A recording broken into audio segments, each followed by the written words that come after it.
नमस्कार, स्वागत है आपका। आप देख रहे हैं खबर उत्तराखंड। मैं हूं आपके साथ अनाया शर्मा। शुरुआत करेंगे खबरों के विस्तार से। टिहरी लोकसभा में बीजेपी ने अपनी प्रत्याशी माला राज्य लक्ष्मी शाह के लिए रोड शो किया, जिसमें सीएम पुष्कर सिंह धामी ने भी शिरकत की और माला राज्य लक्ष्मी शाह के समर्थन में वोट की अपील की।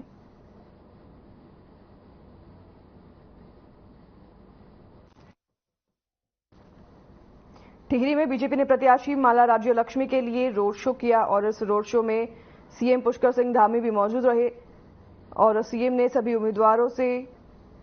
से उम्मीदवारों के समर्थन करने की भी अपील की है। तस्वीरें आप देख रहे हैं। इस रोड शो में काफी संख्या में लोग भी मौजूद रहे। मुख्यमंत्री पुष्कर सिंह धामी जो सभी को वोट देने की अपील कर रहे हैं। टिहरी की ये तस्वीरें हैं जहां पर बीजेपी के प्रत्याशी माला राज्य लक्ष्मी के लिए ये रोड शो किया गया है और इस रोड शो में उनके लिए वोट की अपील भी की गई है।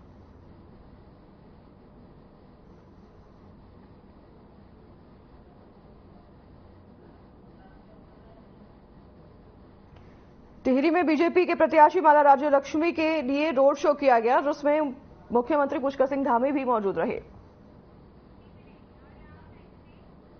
चक्राता विधानसभा के सही क्षेत्र में चुनावी जनसभा को संबोधित करते हुए मुख्यमंत्री पुष्कर सिंह धामी ने कांग्रेस को आड़े हाथों लिया और कांग्रेस को परिवारवाद और भ्रष्टाचार को बढ़ावा देने वाली पार्टी करार दिया। तो वहीं उन्होंने दावा किया कि प्रदेश की 5 लोकसभा सीटों के साथ ही देश में 400 पार के नारे को पूरा कर फिर से मोदी सरकार बनेगी।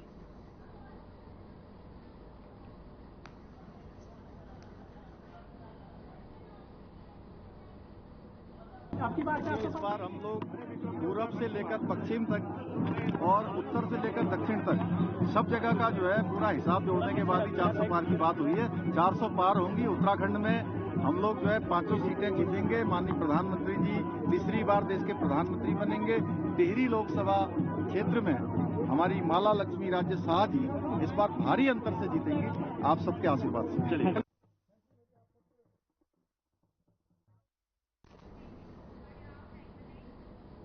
उत्तराखंड में प्रधानमंत्री नरेंद्र मोदी की रैली तय हो गई है। नैनीताल उधम सिंह लोकसभा सीट के तहत रुद्रपुर में प्रधानमंत्री नरेंद्र मोदी की 2 अप्रैल को बड़ी जनसभा होगी। इसके लिए बीजेपी तैयारी में जुटी हुई है।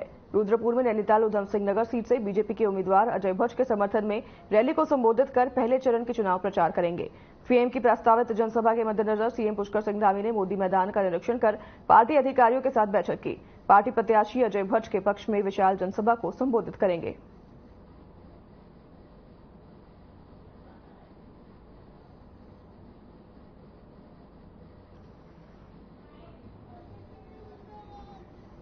उत्तराखंड माननीय प्रधानमंत्री जी के हृदय में बसता है।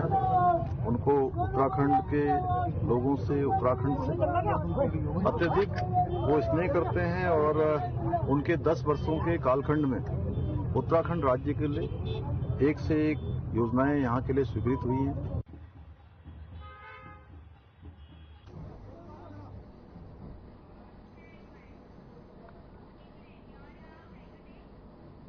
आगामी 2024 के लोकसभा चुनाव को लेकर बीजेपी की तैयारियां तेज हो गई हैं। इसी कड़ी में देश के प्रधानमंत्री नरेंद्र मोदी 2 अप्रैल को रुद्रपुर का दौरा करेंगे और बड़ी जनसभा को संबोधित करेंगे। बीजेपी के मुख्य प्रदेश प्रवक्ता सुरेश जोशी ने कहा कि उत्तराखंड के लोग काफी समय से इंतजार कर रहे थे कि प्रधानमंत्री नरेंद्र मोदी उत्तराखंड के अंदर चुनावी जनसभा करें।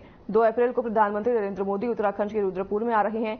उन्होंने कहा कि हम सबका सौभाग्य है कि प्रधानमंत्री नरेंद्र मोदी जी का मार्गदर्शन हमको मिलेगा और भविष्य में उनके मार्गदर्शन में काम भी करते रहेंगे। भारतीय जनता पार्टी का नेता एवं कार्यकर्ता पूरे जोरों शोरों पर प्रधानमंत्री नरेंद्र मोदी की जनसभा को सफल बनाने में जुटा हुआ है।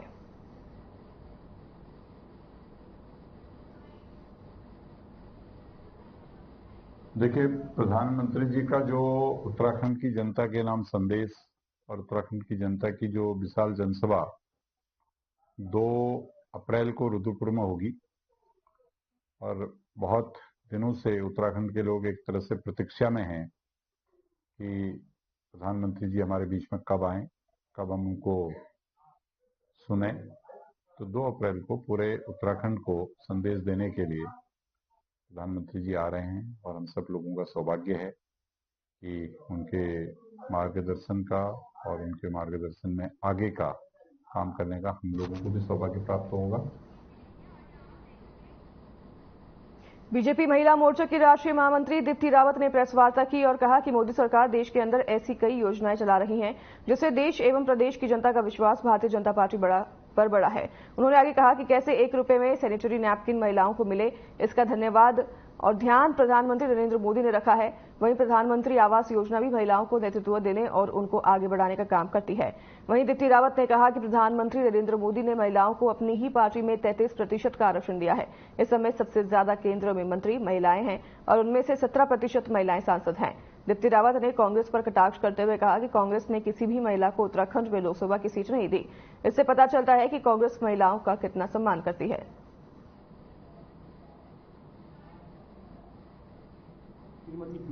का विकास किस प्रकार से हुआ है, किस प्रकार से महिला सशक्तिकरण केवल नहीं हुआ है, महिला केंद्रित विकास हुआ है, महिला को नेतृत्व देने वाला विकास आज हुआ है। अगर आप विभिन्न योजनाएं हमारी देखें तो वो किसी भी मंत्रालय की योजना हो, चाहे वो जल शक्ति मंत्रालय की योजना है उसमें भी महिला है, चाहे वो पेट्रोलियम एंड नेचुरल गैस मंत्रालय की योजना है तो उसमें भी महिला है।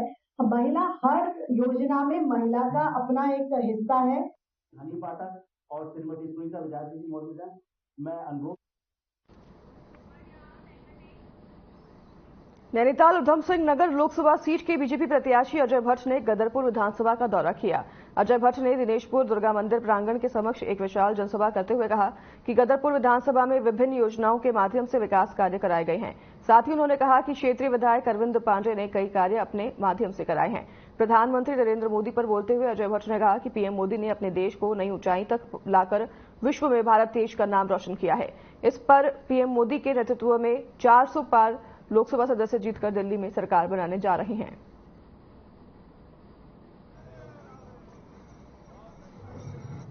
वार्ड नंबर 3 से तो लोग कहेंगे, लोगों का काम है कहना है, क्या कहते हो, विपक्षी का काम है। हाँ, पब्लिक सब जानती है। दूसरी बात मैं ये बताना चाहता हूँ, शायद जो ऐसा कह रहे हैं उन्हें नॉलेज नहीं है।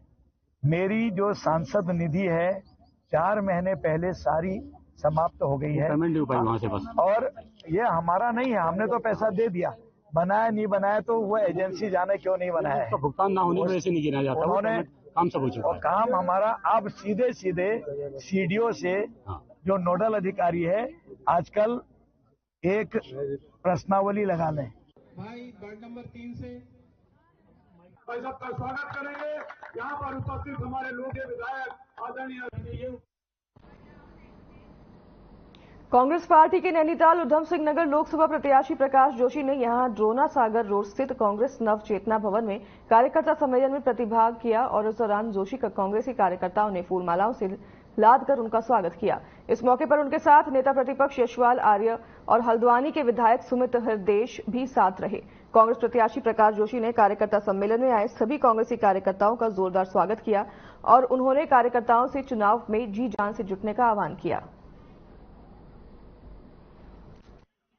वही हमारे लिए संभावना है सबसे बड़ी। 5 वर्ष तो सांसद यहाँ अब तक रहे हैं और अपनी सांसद निधि का 40% जो पूरा उपयोग नहीं कर पाए। जिन गाँव को उन्होंने बोल दिया उस गाँव की तरफ पलट कर नहीं गए। उनके रक्षा राज्य मंत्री रहते अग्निवीर जैसी योजना आई, जिसने हमारे प्रदेश के नौजवानों को जो फौज में डालने का सपना देखते हैं, लोग सेवा करने का सपना देखते हैं, उनके सपने को तोड़ने का काम किया हुआ है। तो सारे उनके ही खाते में है। तो ये अपने आप में हमारे संभावना को बहुत आगे बढ़ाता है। निश्चित तौर पर क्षेत्र के लिए अपने कुछ विजन है, रोजगार के लिए कुछ योजनाएं हैं।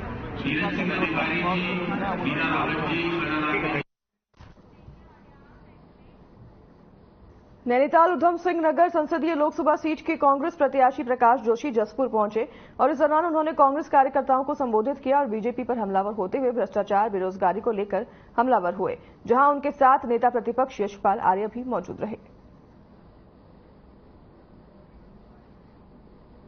जसपुर में कांग्रेस परिवार के साथियों के साथ ये बैठक थी। चुनाव को आगे कैसे लड़ा जाए, किन मुद्दों पर बातचीत आगे चुनाव को लेके जाया जाए, जो वर्तमान सांसद है उनकी निष्फलताएं क्या रही हैं, उदासीनता क्या रही है, उस सब पर हमने चर्चा करी। और आज कांग्रेस परिवार पूरी एकजुटता से सबने संकल्प लिया कि इस चुनाव को हम भारी बहुमत से जीतेंगे। तो मेरा विषय कि यहाँ जितना भी हमारे कांग्रेस परिवार के लोग थे आज एक नई ऊर्जा के साथ यहाँ से लौटे और उन्होंने मुझे खुद को एक बहुत बड़ी ऊर्जा दी है, मेरा मनोबल बढ़ा है। मुद्दा तो यही है कि जो वर्तमान सांसद है उनके पास एक भी उपलब्धि ऐसी नहीं है बताने के लिए जिस पर वो वोट मांग सके।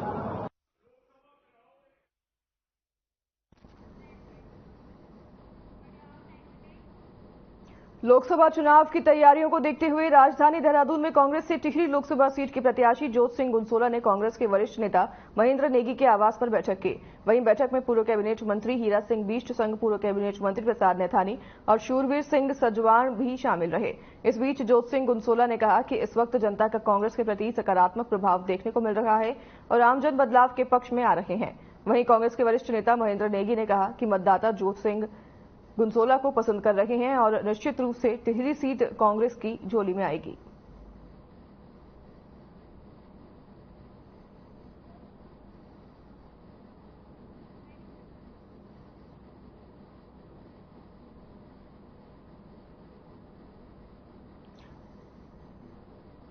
जोत सिंह गुनसोला ने ये बैठक का आयोजन किया था, जिसमें काफी लोग संख्या में कार्यकर्ता भी मौजूद रहे और सभी ने जोत सिंह गुनसोला की बातों को सुना। बैठक में कई मुद्दों पर चर्चा की गई और इस दौरान जीत का भी दावा किया गया। जोत सिंह गुनसोला ने दावा किया है कि इस बार उनकी जीत होगी। बैठक में कई मंत्री शामिल रहे हैं। इस दौरान जीत का भी दावा किया गया है। जोत सिंह गुनसोला ने अपनी जीत का दावा किया है और कई मुद्दों पर उन्होंने चर्चा की है सभी मंत्रियों के साथ।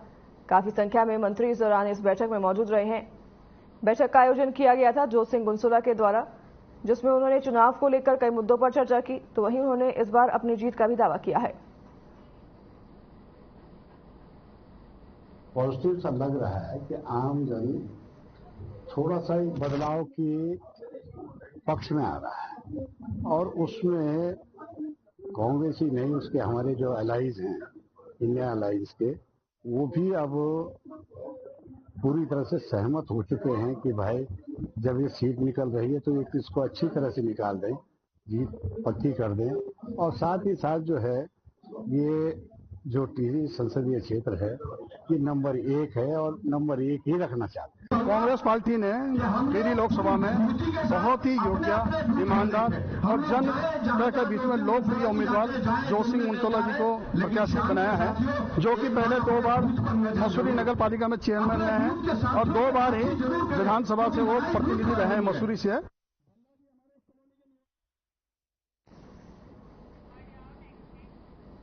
आयकर विभाग की ओर से कांग्रेस को टैक्स डिमांड नोटिस आंकलन वर्ष 2017-18 से 2020-21 के लिए जारी किया गया है और इसमें जुर्माना और ब्याज भी शामिल है। इससे पहले गुरुवार को दिल्ली उच्च न्यायालय ने कांग्रेस के खिलाफ 4 साल के लिए पूर्ण मूल्यांकन की कार्रवाई के आयकर विभाग के आदेश को चुनौती देने वाली कांग्रेस पार्टी की याचिका खारिज कर दी थी।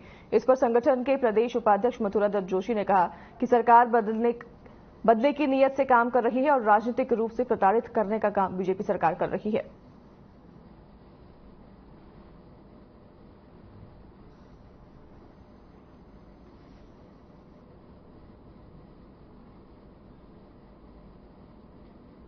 देखिए, सरकार बदले की भावना से काम कर रही है, राजनीतिक रूप से प्रताड़ित करने का काम कर रही है। 1700 करोड़ का नोटिस हमको दिया और वो है 93-94 का, जब सीताराम केसी जी अध्यक्ष होते थे। आज से 25 साल पुरानी बात है, 30 साल पुरानी बातें हैं। और उन बातों को आज जानबूझकर पार्टी को परेशान करने के लिए, पार्टी के फंड को फ्रीज करने के लिए, हमारे चुनाव को गड़बड़ाने के लिए इस तरीके की बात कर रही है। देखिए, ये सारे विषय जो हैं कि संवैधानिक संस्थाओं के नियम और कानून से जुड़े हुए विषय हैं। किसी भी पॉलिटिकल पार्टी ने या किसी इंडिविजुअल ने अगर अपने टैक्स जमा नहीं किए हैं तो निश्चित तौर पर उसको टैक्स तो जमा करने ही पड़ेंगे। अब समय से टैक्स जमा होने चाहिए, समय से उनकी बैलेंस शीट बननी चाहिए। अब क्या कारण रहे हैं कि भाई कांग्रेस ने इतनी बड़ी मात्रा में टैक्स जो है जमा नहीं किया है। मंगलौर कोतवाली क्षेत्र में एक 6 साल की मासूम के साथ दुष्कर्म करने का मामला सामने आया है। पुलिस ने मामले में पीड़िता के परिजनों की तहरीर पर अज्ञात के खिलाफ मुकदमा दर्ज कर लिया है। साथ ही पुलिस पूरे मामले की छानबीन में जुट गई है। वहीं पुलिस द्वारा मासूम को उपचार के लिए सिविल अस्पताल में उपचार के लिए भेजा गया है। परिजनों का कहना है कि बच्ची दूसरे मोहल्ले में बदहवास हालत में पड़ी मिली है। जानकारी मिलने पर बच्चे के परिजनों ने मौके पर पहुंचे पुलिस और सूचना को पुलिस दी गई।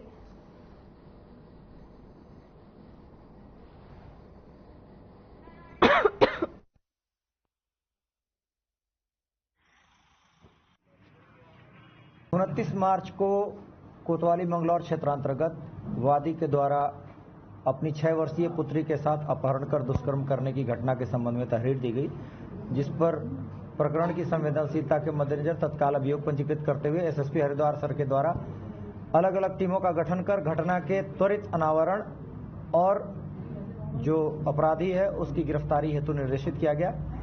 एसएसपी सर के निर्देश पर 4 टीमों का गठन किया गया और सभी टीमों के द्वारा अपने अपने स्तर से अलग अलग पहलुओं से छानबीन प्रारंभ की गई।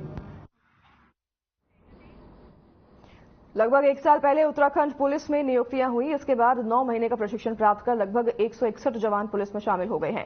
इसी को लेकर एसडीआरएफ वाहिनी जौलीग्रांट में दीक्षांत परेड समारोह का आयोजन हुआ, जिसमें पास आउट होने वाले नागरिक और पुलिस के 161 रिक्रूट जवानों ने भाग लिया।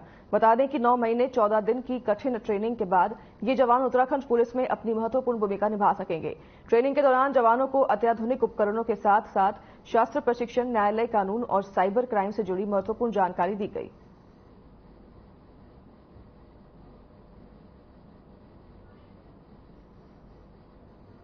70 आरक्षी उत्तीर्ण हुए हैं। ऐसे अन्य स्थानों पर भी हमारे आरक्षी आज ही के दिन उत्तीर्ण होकर पुलिस सिस्टम में आ रहे हैं और सबसे बड़ी बात है कि सब इलेक्शन के टाइम में हम इन लोग सबका उपयोग कर सकते हैं। ये हमारे इलेक्शन टाइम में काफ़ी अच्छा नेतृत्व प्रदान करेंगे हमारे फोर्स को और चुनाव को सुचारू रूप से संपन्न करने में इनकी मदद मिलेगी। नई नियुक्तियां हुई हैं, उसके कारण से जरूर पुलिस बल मजबूत होगा और आज की ये जो भव्य दीक्षांत परेड थी उसमें सारी व्यवस्था, सारा अरेंजमेंट इन्हीं प्रशिक्षुओं के द्वारा किया गया था, जिससे कि इनकी लीडरशिप की भी जानकारी हमें मिली और बहुत अच्छे से इन्होंने अपने इस परेड को संपन्न कराया। यातायात प्रबंधन, आपदा प्रबंधन, सीसीटीएनएस, कंप्यूटर से रिलेटेड, फोरेंसिक से रिलेटेड सभी प्रकार की जानकारी दी। नए कानून जो भारतीय न्याय संहिता, भारतीय नागरिक सुरक्षा संहिता और भारतीय साक्ष्य अधिनियम, उनके विषय में भी इनको जानकारी। लोकसभा चुनाव की सरगर्मियां धीरे धीरे बढ़ती दिख रही हैं। इसी कड़ी में नैनीताल लोकसभा क्षेत्र के कांग्रेस प्रत्याशी प्रकाश जोशी ने नगर पालिका के 2 पूर्व अध्यक्ष हाजी अनवर अहमद और हरीश दुबे को कांग्रेस कार्यालय में पार्टी की सदस्यता दिलाई। निवर्तमान पालिका अध्यक्ष हरीश दुबे ने सबसे पहले अपने संबोधन में कहा कि मेरे अपने 5 साल के कार्यकाल में 9 मुकदमे मुझ पर दर्ज कराए गए हैं। नीचे स्तर पर लेकर ऊपर तक उनके व्यवहार रवैये अच्छे नहीं हैं। लोगों को ब्लैकमेल किया जा रहा है और कुछ भी बोलने पर मुकदमे लगा दिए जाते हैं। उन्होंने साथ ही कहा कि कांग्रेस में लोग अपनी मर्जी से जुड़ते हैं, लेकिन बीजेपी के अंदर लोग धन कमाने के लिए या भ्रष्टाचार करने या छुपाने के लिए जुड़ते हैं। मुझे लगा कि मुझे अब ऐसे दल में जाना चाहिए जहां पर सभी समुदाय के लोगों को, सभी वर्गों के लोगों को जो है कि सम्मान दिया जाता है और मुझे लगा कि कांग्रेस ही एक ऐसी पार्टी है जिसमें सभी वर्ग के लोगों को पूर्ण सम्मान मिलता है, मान मिलता है। और यहाँ पर देखिए कि जो लोग जुड़ रहे हैं वो अपने मन से जुड़ रहे हैं और स्वतः जुड़ रहे हैं। और आप देखिए भाजपा में कैसे जुड़ रहे हैं, किसी पे मुकदमा लगा दिया जा रहा है वो जुड़ रहा है, किसी का उत्पीड़न कर दिया जा रहा है वो जुड़ रहा है, या किसी के साथ ब्लैकमेलिंग कर दी जा रही है वो जुड़ रहा है। आप ये लगाइए कि वहां पर आज भाजपा में जो लोग जा रहे हैं वो 2 तरीके के लोग जा रहे हैं। गोधाम के व्यवस्थापक रामेश्वर दास महाराज ने प्रेस कॉन्फ्रेंस की। उन्होंने कहा कि 8 अप्रैल को गुरु महाराज का आगमन होगा, जिनके स्वागत की तैयारियां जोरों पर चल रही हैं। इसके साथ ही उन्होंने कहा कि उत्तराखंड की सबसे बड़ी गौशाला 4000 गोवंश संरक्षण का प्रयास महाराज जी की असीम कृपा से किया जा रहा है। से 17 अप्रैल तक होनी है और प्रथम नवरात्रि से होगी रामनवमी तक। और गुरु महाराज कथा कर रहे शुद्ध भक्त हैं हमारे गुरुदेव तिलन चंद पाद गोस्वामी नवमी स्वामी जी महाराज 4 साल बाद आज आ रहे हैं। पहले भी कथा करते थे हमेशा, बीच में अभी उनकी कृपा से विशेष उत्साह से लगे बढ़े हैं क्योंकि शुद्ध भक्त हैं कि जो कहते होता है। इनने कहा था कि यहाँ से एकदम पूरे भारत में शुद्ध भक्ति का प्रचार हो। बीजेपी के लोकसभा प्रत्याशी त्रिवेंद्र सिंह रावत लक्सर पहुंचे, जहां उनका भव्य स्वागत किया गया। कार्यकर्ताओं द्वारा उन्हें पुष्प गुच्छ देकर सम्मानित किया। इस दौरान कार्यक्रम में राज्यसभा सांसद कल्पना सैनी कानपुर के पूर्व विधायक और प्रणव सिंह चैंपियन और कई अन्य क्षेत्रीय नेता मौजूद रहे। कार्यक्रम में कांग्रेस छोड़कर आए कुछ लोगों ने भी बीजेपी का दामन थामा। कार्यक्रम के दौरान बीजेपी के नेता प्रधानमंत्री नरेंद्र मोदी के उपलब्धियां गिनवाते नजर आए। त्रिवेंद्र रावत ने रोड शो किया तो वहीं बीजेपी के इस रोड शो में लोगों की भारी भीड़ उमड़ी।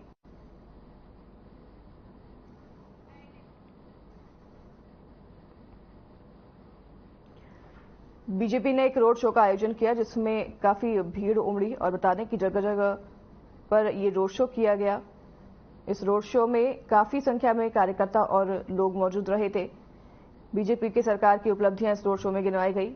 तो वहीं त्रिवेंद्र सिंह रावत भी इस दौरान मौजूद रहे। लक्सर में बीजेपी के इस रोड शो का आयोजन किया गया था जिसमें त्रिवेंद्र सिंह रावत भी मौजूद रहे थे। बता दें कि बीजेपी के लोकसभा प्रत्याशी हैं त्रिवेंद्र सिंह रावत, जो बीजेपी के इस रोड शो में शामिल हुए। तो वहीं लोगों को उन्होंने बीजेपी सरकार की उपलब्धियां गिनाई और वोट देने की भी अपील की। किसानों के जो चारों संगठन हैं उनका मुझे पूरा सहयोग मिल रहा है। इसका मतलब यह है कि किसान मेरे साथ में है। हमने किसानों के लिए बिना ब्याज के ऋण योजना ये हमने किसानों के लिए प्रारंभ की। किसानों ने उसका लाभ उठाया, वो कर्ज से बचे। दूसरी बात, जो किसान हैं उनके जो संगठन है, मैंने बताया कि वो सब हमको सहयोग कर रहे हैं। तपोवन का एक होटल संचालक अपने होटल में पर्यटकों को शराब पिलाता हुआ पकड़ा गया है। पुलिस ने होटल संचालक को गिरफ्तार किया है। होटल से पुलिस को 2 पेटी शराब बरामद हुई है। तपोवन चौकी प्रभारी प्रदीप रावत ने बताया कि उन्हें सूचना मिली थी कि होटल में बिना लाइसेंस के पर्यटकों को शराब पिलाई जा रही है। सूचना के आधार पर पुलिस ने अचानक होटल में छापेमारी की और होटल संचालक को गिरफ्तार किया है। ये तस्वीरें उसी होटल की हम आपको दिखा रहे हैं जहां पर पुलिस ने रेड मारी और तब पाया कि बिना लाइसेंस के होटल संचालक पर्यटकों को शराब पिला रहा है, जिसके पास से 2 पेटी शराब भी बरामद की गई है और इसी के साथ पुलिस ने होटल संचालक को भी गिरफ्तार कर लिया है। चौकी प्रभारी ने इस पूरे मामले की जानकारी दी है। तस्वीरें हम आपको दिखा रहे हैं उसी होटल की जहां पर पर्यटकों को बिना लाइसेंस की शराब दी जा रही थी। अल्मोड़ा जिले के विकासखंड सल्ट के बोल तल्ला में गुरुवार को दिनदहाड़े 2 गुलदार एक साथ दिखने से ग्रामीणों में दहशत मच गया। बीते दिनों में गुलदार दिनदहाड़े 2 ग्रामीणों पर हमला कर दिया था, जिसके बाद से ही वन विभाग अलर्ट मोड पर था। वन क्षेत्राधिकारी मोहन गंगा शरण के नेतृत्व में वन विभाग की टीम ने बोल तल्ला में गुलदार को पकड़ने के लिए पिंजरा लगाया। साथ ही गुलदार की गतिविधियों पर नजर रखने के लिए 2 ट्रैप कैमरा लगाए गए, जिससे कि गुलदार की गतिविधियों पर नजर रख सके। हालांकि पिंजरे लगने के बाद स्थानीय ग्रामीणों ने राहत की सांस ली है। वन विभाग की टीम द्वारा लगातार क्षेत्र में गश्त भी किया जा रहा है। दिन जब वो दिनेश जी की भेड़ पर हमला हुआ था उस दिन सूचना आ गई थी और उसके बाद दिनेश जी पर हमला हुआ, जगत जी पर हमला हुआ है। हमने उनके साथ मुलाकात की है, उनको उचित मुआवजे कागज बनवाए हैं, उनसे पूरी घटना की जानकारी ली है कि ये घटना कब और कहां पर हुई है। प्रथम दिन ही हमने पिंजरे के लिए अनुमति के लिए अपने उच्च अधिकारी के पास प्रार्थना पत्र भेज दिया था और साथ ही साथ हमारी टीम नियमित रूप से प्रतिदिन वहां पर गश्त बनाए हुए एरिया की जांच कर रही है। जो वहां के जनप्रतिनिधि हैं, ग्राम प्रधान, सरपंच और अन्य जो एक्टिव लोग हैं, उनसे हम मुलाकात कर रहे हैं और वहां के लोगों को जागरूक कर रहे हैं किस तरह वो अपनी और अपने साथ के लोगों की सुरक्षा करें। मुनिकेती थाना क्षेत्र में टेम्पो और ई रिक्शा चालक ट्रैफिक नियमों की धज्जियां उड़ाते हुए पकड़े गए हैं। बता दें कि इंस्पेक्टर रितेश शाह की टीम ने नियम तोड़ने वाले चालकों के 22 टेम्पो और ई रिक्शा पकड़कर सीज कर दिए हैं। अचानक पुलिस की इस कार्रवाई से टेम्पो और ई रिक्शा के चालकों में हड़कंप मच गया है। चालक हाथ पैर जोड़कर पुलिस की कार्रवाई से बचने का प्रयास करते हुए भी नजर आए, लेकिन पुलिस ने किसी की एक न सुनी और ताबड़तोड़ टेम्पो और ई रिक्शा को सीज किया। इंस्पेक्टर रितेश शाह ने बताया कि पर्यटन सीजन शुरू हो गया है, ऐसे में ट्रैफिक नियमों के उल्लंघन से क्षेत्र में जाम लगा रहता है, जिसे कतई बर्दाश्त नहीं किया जा सकता।